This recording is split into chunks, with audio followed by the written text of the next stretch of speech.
ब्रह्मदेव हंस पर बैठकर ऊपर की ओर जाने लगे और प्रभु विष्णु वरा बनकर नीचे की ओर। किंतु सहस्त्रों वर्षों तक निरंतर चलने के बाद भी न उन्हें महालिंग का आदि मिला और ना ही अंत। तब वो थक हार कर वापस लौटने लगे। वे दोनों ही शर्त हार गए थे, परंतु ब्रह्मदेव और प्रभु विष्णु जब महादेव के पास पहुंचे तो ब्रह्मदेव ने महादेव से झूठ कह दिया।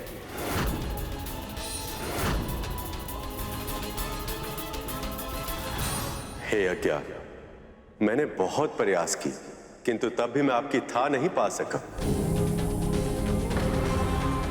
इसलिए मैं अपनी पराजय स्वीकार करता हूं। मैं सर्वश्रेष्ठ नहीं हूं।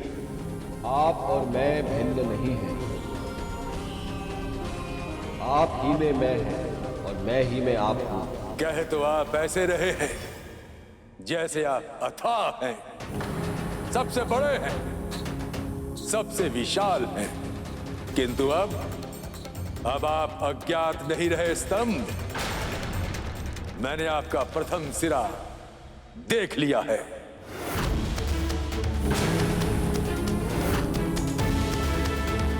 यह सत्य नहीं हो सकता। जानता था मैं कि आप मेरी महानता स्वीकार नहीं कर पाएंगे,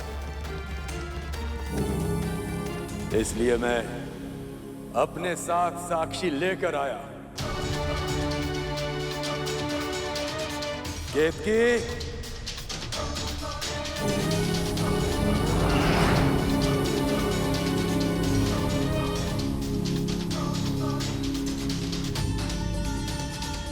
ये केतकी है, वो भूत जिसने स्तंभ का ऊपरी सिरा देखते हुए मुझे देखा था, सबसे ऊपर।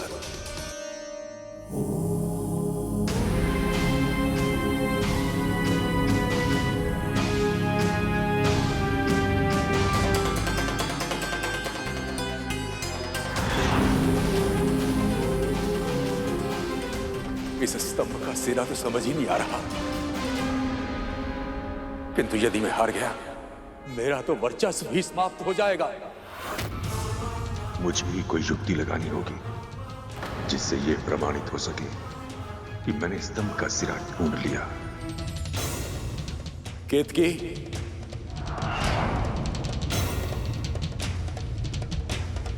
केतकी, मैं तुम्हें अपना साक्षी बना रहा हूं, मेरे साथ चलो। यदि स्तंभ कुछ पूछे तो तुम असत्य कहना। इसके बदले में जो तुम चाहोगी वो सब कुछ मैं दूंगा।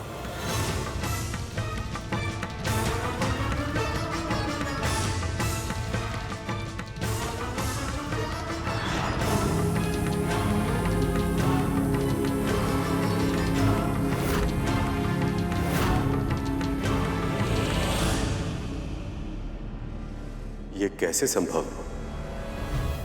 नारायण ने सत्य कहा, इसलिए ये सर्वत्र पूजे जाएंगे।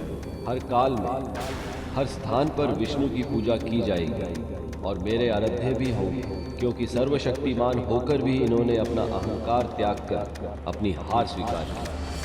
पर ब्रह्मदेव ने अपना अहंकार नहीं त्यागा और सर्वश्रेष्ठ तथा पूजनीय बनने के लालच में इन्होंने आज सत्य भाषण किया है, इसलिए आज से इनकी पूजा वर्जित होगी। और केतकी, तुमने झूठा साक्ष्य प्रस्तुत किया है, इसलिए आज के बाद तुम्हारा प्रयोग कभी किसी पूजा में नहीं किया जाएगा।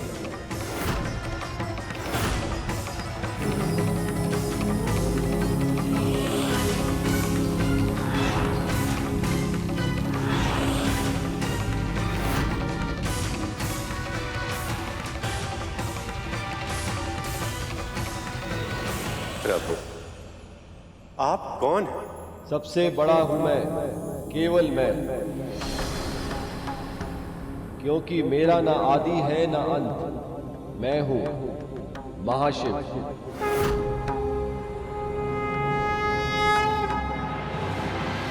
तुमने मेरी पूजा वर्जित की, मुझे दंड दिया। ये अधिकार तुमको किसने दिया स्तंभ? स्वयं को बड़ा कहते हो। सबसे बड़े असत्यवादी तो तुम स्वयं हो, क्योंकि सबसे श्रेष्ठ मैं हूं। मैं हूं सबसे बड़ा, पर ब्रह्म हूं मैं। 5 शीश है मेरे, तुम्हारे कितने? बोलो, कौन हो तुम? अपना सगुण स्वरूप प्रकट करो।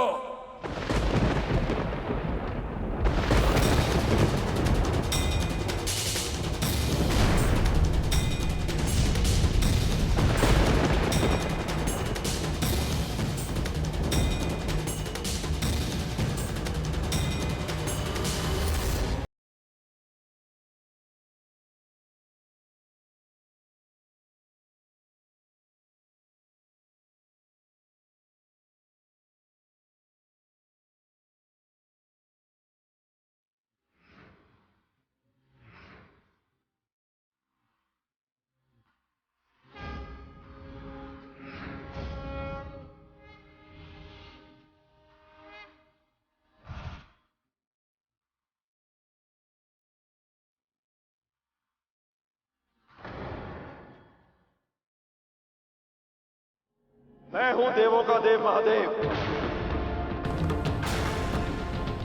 एक क्षण के लिए अपना अपमान सह सकता हूं मैं, परंतु तुम्हारा अभिमान भंग करना भी आवश्यक है ब्रह्मदेव। इसलिए अब मैं तुम्हें अपनी शक्ति का परिचय दूंगा और मेरा रुद्र अवतार ही तुम्हारे अहंकार का नाश करेगा, जो काल भैरव कहलाएगा।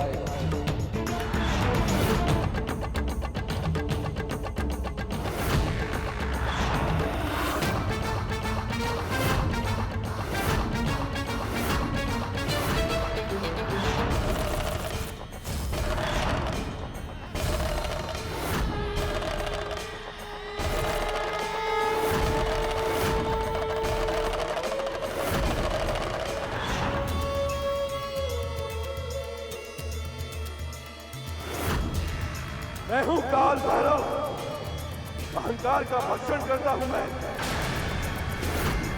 वही अहंकार तुम्हारे भीतर प्रचुर मात्रा में भरा है और सृष्टि के जनक को अहंकार शोभा नहीं देता। उसी अपराध का दंड दूंगा तुम्हें मैं।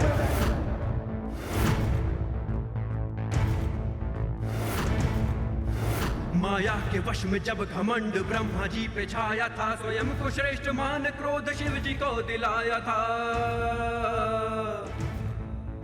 तब काल के समान रूप काल भैरव का लिया और काट के सर 5 ब्रह्मा जी का पृथक किया। ओम नमः शिवाय, ओम नमः शिवाय, ओम नमः शिवाय, ओम नमः शिवाय, ओम नमः शिवाय, ओम नमः शिवाय। महादेव ने अहंकारी ब्रह्मदेव को दंड देकर उन्हें पर ब्रह्म की उपाधि से वंचित कर दिया और ब्रह्मदेव के पद को ऐसा बना दिया कि उस पर सदा के लिए कभी भी कोई आसीन नहीं रहता। हर महाकल्प के अंत में ब्रह्मा बदल जाते हैं। वर्षों तक तपस्या, ध्यान और त्याग करने के बाद ही ऐसा ज्ञान मिलता है जिसे कोई ब्रह्मा के स्थान को प्राप्त कर सके। जिस रात महादेव ने अपने अरूप रूप में प्रभु विष्णु और ब्रह्मदेव को सबसे पहले दर्शन दिए थे, उसी रात को शिवरात्रि के रूप में मनाया जाता है। उस दिन उपवास रखकर पूरी रात जागरण करके शिव का ध्यान करने वालों को उनका विशेष आशीर्वाद प्राप्त होता है। तो ये है शिवरात्रि का महत्व। परंतु गुरुदेव, महादेव के बारे में ये सब जानकर क्या बाल गणेश ने उन्हें पहचान लिया? नंदी की आशा तो यही थी। अब समझ आई तुम्हें हमारे महादेव के क्रोध की गंभीरता। जैसे उन्होंने काल भैरव का रूप लेके ब्रह्मदेव को दंड दिया था, उसी तरह मैं तुम्हें दंड दूंगा। इसका आत्मविश्वास ब्रह्मदेव का शीश काटा होगा, पर मेरी एक उंगली को हानि नहीं पहुंचा सकते तुम। अगर अपना हित प्यारा है तो जाओ यहाँ से, वापिस लौट जाओ।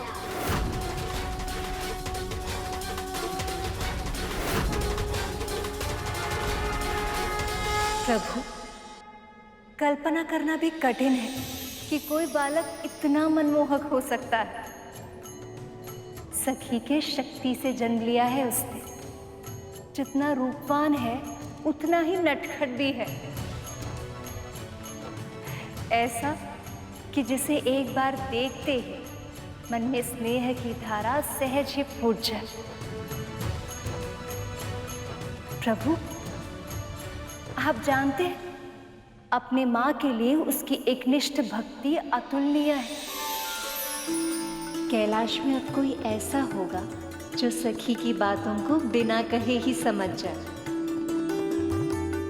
कोई ऐसा जो महादेव से अधिक सखी की आज्ञा का पालन करे।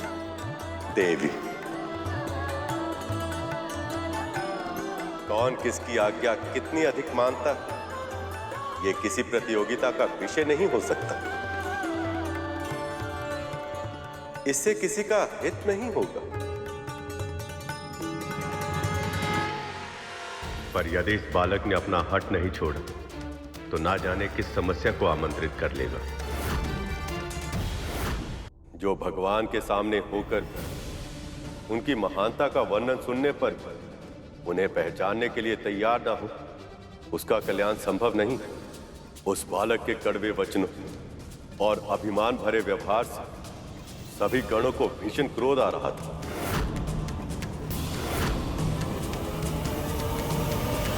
बस करो बालक, बंद करो ये खेल। तुमने न केवल नंदी जी का अपमान किया है बल्कि स्वयं महादेव का अपमान किया है तुमने।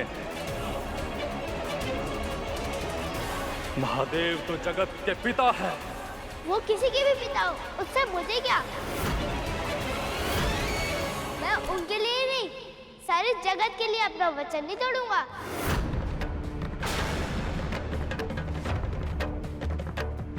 अबोध, उनकी कथा सुनकर भी तुम उन्हें पहचान नहीं पाए। पल भर में तुम्हें भस्म कर सकते हैं वो।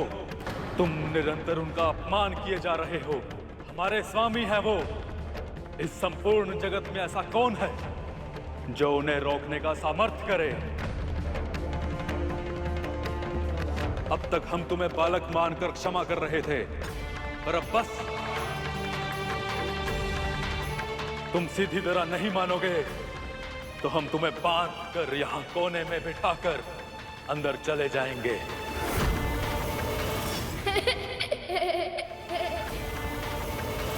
ओहो, कितना बोलते हो तुम सब। साहस है तो करके दिखाओ।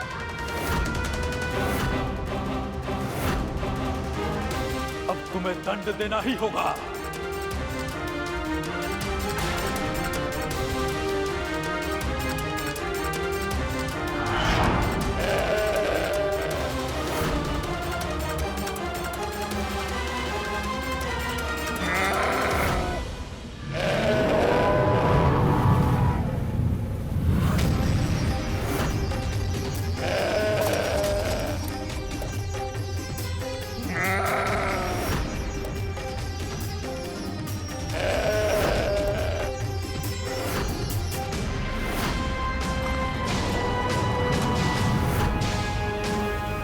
सामने से हट जाओ बालक।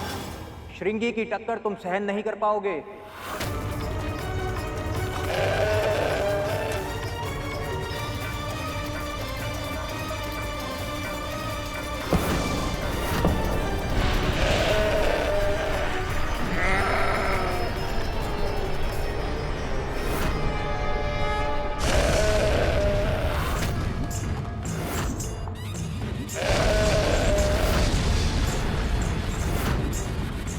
ये कैसे संभव है?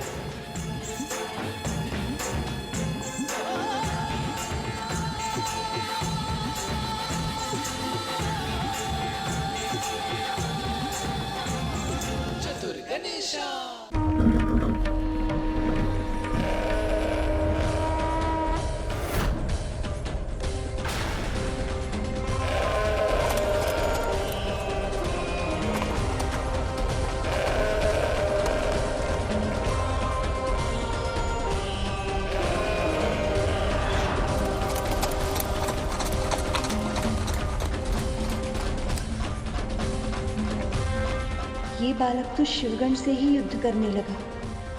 कहीं इसके क्रोध से महादेव क्रोधित होकर अपनी तीसरी आंख न खोल दे।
यदि इस बालक ने श्रृंगी के सींग तोड़ दिए तो उनकी मृत्यु हो जाएगी।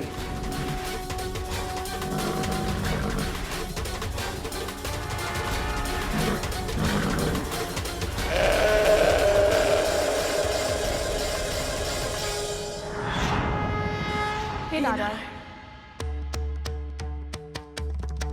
फिर क्या हुआ गुरुदेव? बालक के कारण श्रृंगी के साथ इतना बड़ा अनर्थ हुआ, तो फिर महादेव ने क्या किया?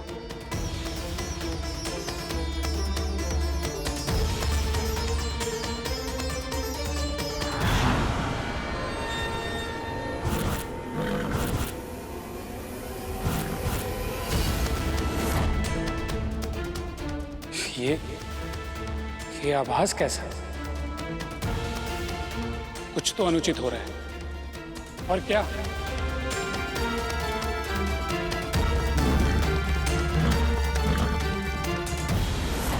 श्रृंगी एक बालक के साथ जूझ रहा है।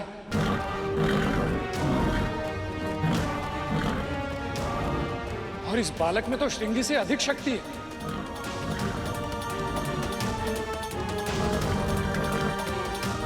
मां पार्वती और महादेव दोनों ही समाधि में। ऐसे में कौन रोक सकता है इस बालक को?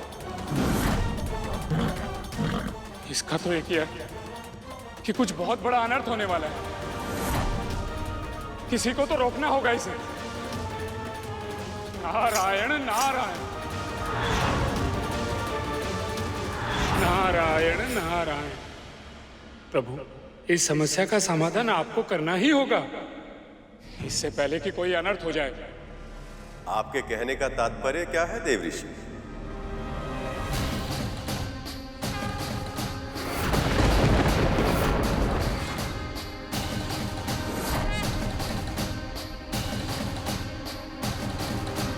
क्या माँ पार्वती का पुत्र सच में बहुत विशेष है? वो संसार के सभी बालकों के गुणों को अपनी कल्पनाओं के सांचे में ढालकर उसका सृजन किया है माँ ने।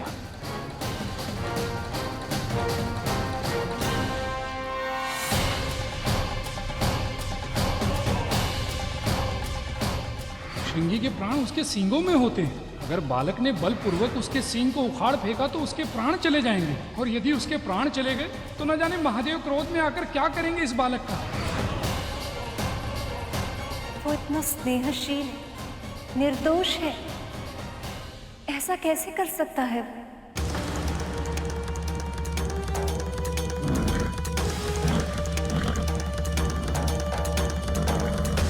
बस, अब बहुत उद्दंडता कर चुके तुम।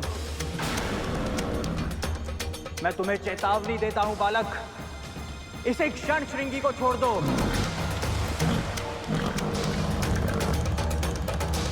कितना समझाता मैंने तुम सभी को, पर तुमने मेरी एक भी नहीं सुनी। तो फिर अब मैं तुम्हारे वचन का मान क्यों रखूं भला?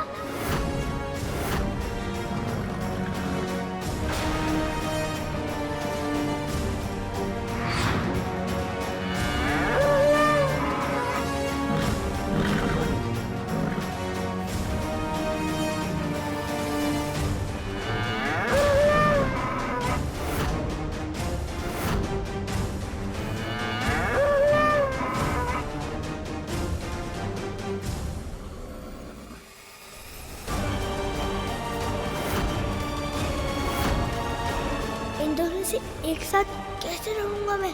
मुझे श्रृंगी के सिंगों को तोड़ना होगा। कहीं ये बालक श्रृंगी के प्राण न हर ले, अन्यथा न जाने इसका क्या परिणाम होगा।